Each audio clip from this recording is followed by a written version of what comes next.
വിതുര തൊളിക്കോട് റൂട്ടിൽ സ്ഥിതി ചെയ്യുന്ന തിരുവനന്തപുരത്തിൻ്റെ മീശപ്പുലിമല എന്നറിയപ്പെടുന്ന ചിട്ടിപ്പാറയിലേക്കാണ് നമ്മൾ അടുത്തത് യാത്ര ചെയ്യുന്നത്. തൊളിക്കോട് വിതുര റോഡിൽ ഇരുതലമൂല ജംഗ്ഷനിൽ നിന്ന് ഇരുതലമൂല പറണ്ടോട് റോഡിലേക്ക് തിരിഞ്ഞ് ഒരു 2 കിലോമീറ്റർ യാത്ര ചെയ്താൽ തച്ചങ്കോട് ജംഗ്ഷനായി.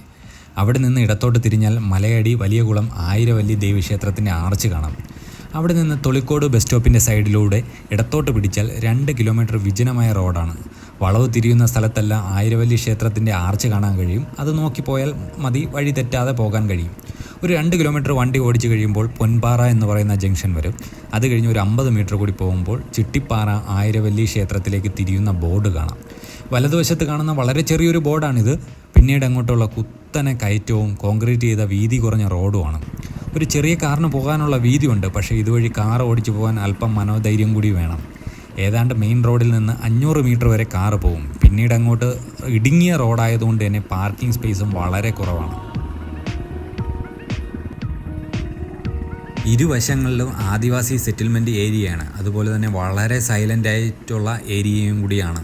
അതുകൊണ്ട് തന്നെ ഇങ്ങോട്ട് വരുമ്പോൾ കൂകി വിളിച്ച് നാട്ടുകാരുടെ സ്വസ്ഥമായ ജീവിതം ഒരു രീതിയിലും ശല്യം ചെയ്യാതിരിക്കുക. പേയാട് മലയൻകീഴ് ഭാഗത്തുനിന്ന് വരുന്നവർക്ക് വിളപ്പിശാല, ഉറിയക്കോട്, ആര്യനാട്, വലിയകളം, പറണ്ടോട് റൂട്ടിൽ വന്നാലും എളുപ്പത്തിൽ ഇവിടെ എത്തിച്ചേരാം. കാറിലാണ് എങ്കിൽ വണ്ടി പാർക്ക് ചെയ്യുന്ന സ്ഥലത്തുനിന്ന് ഏതാണ്ട് 20-30 മിനിറ്റ് നടക്കണം. ബൈക്കിലാണെങ്കിൽ ഒരു ആയിരവല്ലി ക്ഷേത്രത്തിനടുത്തായി പാർക്ക് ചെയ്ത് 10 മിനിറ്റ് കൊണ്ട് പാറമുകളിലേക്ക് എത്താം. ഏതാണ്ട് 1600 അടി പൊക്കത്തിൽ സ്ഥിതി ചെയ്യുന്ന ഇവിടേക്ക് കുത്തനെയുള്ള കയറ്റം ആയതുകൊണ്ട് തന്നെ ബൈക്ക് പോലും കയറി എത്തുക വളരെ പ്രയാസമാണ്. കയറി എത്തിയാലോ അതിസുന്ദരമായ കാഴ്ചകളാണ് കാണാൻ കഴിയുന്നത്. നമ്മളിപ്പോൾ കയറ്റം ഏതാണ്ട് കയറി വന്നപ്പോൾ കണ്ടൊരു വ്യൂ പോയിൻ്റാണ്. അങ്ങ് അഗസ്ത്യാർകൂടം മലനിരകളും പൊന്മുടിയും എല്ലാം തന്നെ നമ്മുടെ മുന്നിൽ അങ്ങ് തെളിഞ്ഞു നിൽക്കുവാണ്. ഇവിടെ നിന്നൊരു 100 മീറ്റർ കൂടിയുണ്ട് ക്ഷേത്രത്തിൻ്റെ അവിടം വരെ എത്താൻ. അവിടുന്ന് പിന്നെ ഒരു 10 മിനിറ്റ് മലകയറ്റം കൂടിയുണ്ട്. വണ്ടി പാർക്ക് ചെയ്ത് നമ്മളൊന്ന് ക്ഷേത്രത്തിലേക്ക് കയറി. ശാന്തമായ അന്തരീക്ഷമുള്ള ഒരു കാവാണിത്. 1000-ലേറെ വർഷം പഴക്കമുള്ള ഒരു അമ്പലം ഇവിടെ ഉണ്ട് എന്ന് കേട്ടു. അത് തന്നെയാണോ ഇത് എന്ന് ചോദിക്കാൻ ആരെയും ഇവിടെ കാണാനില്ല. പ്രത്യേകിച്ച് സൈൻ ബോർഡ് ഒന്നും കാണാനുമില്ല. ഒരു കാണിക്കയെല്ലാം അർപ്പിച്ച് പതുക്കെ ഞങ്ങൾ പുറത്തിറങ്ങി മല കയറാൻ ആരംഭിച്ചു. വഴിയൊന്നും മാർക്ക് ചെയ്തിട്ടില്ല. വൈകുന്നേരം ആയതുകൊണ്ട് നല്ല വെളിച്ചമുണ്ട്. എന്നാൽ അതിരാവിലെ സൂര്യോദയം കാണാൻ വരുന്നവരൊക്കെ എങ്ങനെയാണാവോ ഇതുവഴി കയറി പോകുന്നത്? കുറച്ച് വഴി തെറ്റിയാൽ നേരെ പോകുന്നത് കുഴിയിലേക്കായിരിക്കും.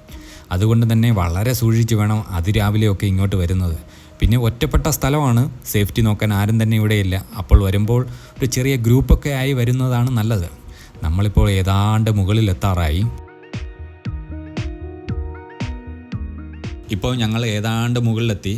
എൻ്റെ ദൈവമേ, എന്ത് വ്യൂ ആണ് ഇവിടെ നിന്ന് നോക്കിയാൽ. വിതുര, നെടുമങ്ങാട്, തൊളിക്കോട് ടൗൺ മുഴുവൻ നന്നായി കാണാം. പശ്ചിമഘട്ട മലനിരകളെല്ലാം ദൂരെ തലയുയർത്തി അങ്ങ് നിൽക്കുകയാണ്. അഗസ്ത്യമലയും നന്നായി കാണാൻ കഴിയുന്നുണ്ട്. ഇവിടെ നിന്ന് കുറച്ചുകൂടി മുകളിലോട്ട് കയറി നോക്കിയാൽ എനിക്ക് തോന്നുന്നു ഒരു 360 ഡിഗ്രി വ്യൂ കിട്ടും. വൈകുന്നേരം ആയതുകൊണ്ടാണ് എന്ന് തോന്നുന്നു. അധികം തിരക്കില്ല, കുറച്ച് ആൾക്കാർ മാത്രമേ ഉള്ളൂ. രാവിലെ സൺറൈസൊക്കെ കാണാൻ ഒരുപാട് പേര് വരാറുണ്ട് എന്നാണ് കേട്ടത്. നമ്മളിപ്പോൾ ഏതാണ്ട് 1600 അടി പൊക്കത്തിലാണ് നിൽക്കുന്നത്. ഒരു ചെറിയ മഴക്കോള് കൂടി ഉള്ളതുകൊണ്ട് വിസിബിലിറ്റി അത്രയ്ക്കില്ല. അതാണ് ദൂരേക്ക് ഷൂട്ട് ചെയ്യുമ്പോൾ ഒരു മങ്ങൽ തോന്നുന്നത്. അതിരാവിലെ വന്നാൽ ഇങ്ങനെയൊന്നുമല്ല കേട്ടോ. അസൽ മീശപ്പുലിമല തോറ്റു പോകുന്ന രീതിയിലായിരിക്കും മേഘങ്ങളും കാഴ്ചകളും. ഞാൻ സ്ഥലം ഒന്ന് മനസ്സിലാക്കാൻ വേണ്ടിയാണ് ഈവനിങ് വന്നത്. ഇനി ഒരു ദിവസം അതിരാവിലെ വരണം ഇങ്ങോട്ട്. എന്നാലേ മേഘങ്ങളുടെ കാഴ്ചകളും സൺറൈസും എല്ലാം ഷൂട്ട് ചെയ്യാൻ പറ്റുകയുള്ളൂ.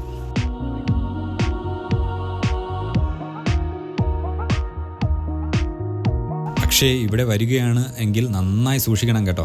കാരണം പാറയുടെ മുകളിലേക്ക് വരുംതോറും അധികം വിസ്തൃതിയില്ല. അതുകൊണ്ട് തന്നെ നല്ലൊരു കാറ്റ് വീശുന്നു എങ്കിൽ ബാലൻസ് തെറ്റി സൈഡിലേക്ക് പോകാനുള്ള ചാൻസ് ഉണ്ട്. അതുപോലെ തന്നെ മൊബൈലിലെല്ലാം ഷൂട്ട് ചെയ്ത് ശ്രദ്ധയില്ലാതെ പോയാലും അപകടം വരുത്തി വയ്ക്കും. അതുകൊണ്ട് വളരെയധികം സൂക്ഷിക്കുക. പ്രത്യേകിച്ച് നിങ്ങൾ കുഞ്ഞുങ്ങളൊക്കെ ആയാണ് വരുന്നതെങ്കിൽ കുഞ്ഞുങ്ങൾ കൈവിട്ട് ഓടുകയോ അങ്ങനെ എന്തെങ്കിലും ചെയ്തു കഴിഞ്ഞാൽ വളരെ വലിയ ഒരു അപകടത്തിലായിരിക്കും പോകുന്നത്. അതുകൊണ്ട് വളരെയധികം സൂക്ഷിക്കുക. മാത്രമല്ല, ഈ സ്ഥലത്ത് കൂടുതലും വസിക്കുന്നത് ആദിവാസി ഗോത്ര വിഭാഗങ്ങളിൽപ്പെടുന്നവരാണ്. അവരുടെ 1000 വർഷത്തോളം പഴക്കമുള്ള ആരാധനാമൂർത്തിയും ക്ഷേത്രമൊക്കെയാണ് നമ്മൾ വരുന്ന വഴിയിൽ കാണുന്നത്. അതുകൊണ്ട് നമ്മളാൽ കഴിയുന്ന വിധം ഇവിടുത്തെ സമാധാനത്തിന് കോട്ടം വരുന്ന രീതിയിൽ ഒന്നും ചെയ്യാതിരിക്കുക. ഞങ്ങൾ വന്നപ്പോൾ അങ്ങനെ പല കാഴ്ചകളും കാണേണ്ടി വന്നതുകൊണ്ടാണ് ഈ ഒരു കമൻറ്റ് ഇവിടെ പറയേണ്ടി വന്നത്. അങ്ങനെയാണെങ്കിൽ നാളെ ചിലപ്പോൾ ഇതൊരു നല്ലൊരു ടൂറിസ്റ്റ് കേന്ദ്രമായി മാറാനും വഴിയുണ്ടാകും.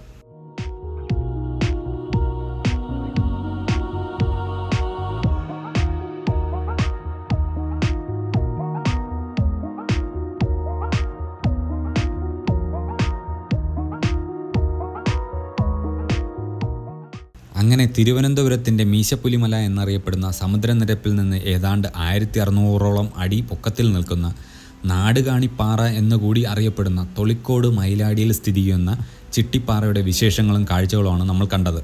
ട്രിവാൻഡ്രത്ത് നിന്ന് ഏതാണ്ട് 30 കിലോമീറ്റർ ഉണ്ട് ഇങ്ങോട്ടെത്താൻ. നെടുമങ്ങാട് പൊന്മുടി റോഡിൽ വിതുര എത്തുന്നതിന് മുന്നേയുള്ള ഇരുതലമൂല ജംഗ്ഷനിൽ നിന്ന് ഇടത്തോട്ട് തിരിഞ്ഞ് ഒരു 3 കിലോമീറ്റർ വന്നാൽ മയിലാടി തച്ചങ്കോട് ജംഗ്ഷനായി. ഇവിടെ വന്നിട്ട് ആരോട് ചോദിച്ചാലും ചിട്ടിപ്പാറയിലേക്ക് വരുന്ന വഴി പറഞ്ഞു തരും. ഗൂഗിൾ മാപ്പിൽ തിരഞ്ഞ് കൂടുതൽ കൺഫ്യൂഷൻ ആകാതെ വഴി നാട്ടുകാരോട് ചോദിക്കുന്നതാകും നല്ലത്. വരുമ്പോൾ വെള്ളം കൂടെ കരുതുക, ഇല്ലെന്നുണ്ടെങ്കിൽ ആകെ ബുദ്ധിമുട്ടാകും. വെള്ളം ദാഹിച്ച് കഴിഞ്ഞാൽ ഇവിടെ കടയും അങ്ങനെയുള്ള കാര്യങ്ങളൊന്നുമില്ല. മുകളിൽ സൂര്യോദയം കാണാനാണ് ഒരുപാട് പേര് എത്തുന്നതെങ്കിലും വൈകുന്നേരവും ഇവിടെ നല്ല വ്യൂ ആണ്. മഴയുള്ളപ്പോൾ ഇങ്ങോട്ട് വരികയേ ചെയ്യരുത്, കാരണം പാറയിൽ നല്ല വഴുക്കലായിരിക്കും. പിന്നെ രാവിലെയാണ് വരുന്നതെങ്കിൽ ഒരു നല്ല പ്രകാശമുള്ള ടോർച്ച് കൂടി കരുതുക, കാരണം വഴി അങ്ങനെ തെളിച്ചിട്ടിട്ടില്ല. നമ്മൾ നടക്കുമ്പോൾ പാമ്പും അങ്ങനെയുള്ള കാര്യങ്ങളൊക്കെ ഉണ്ടാവാൻ ചാൻസ് ഉണ്ട്. അതുപോലെ തന്നെ കുഴിയിലോട്ട് കാല് തന്നെ പോകാനും ചാൻസ് ഉണ്ട്. അതുകൊണ്ട് ഉറപ്പായി നല്ല പ്രകാശമുള്ള ഒരു ടോർച്ച് കൂടി കരുതുക.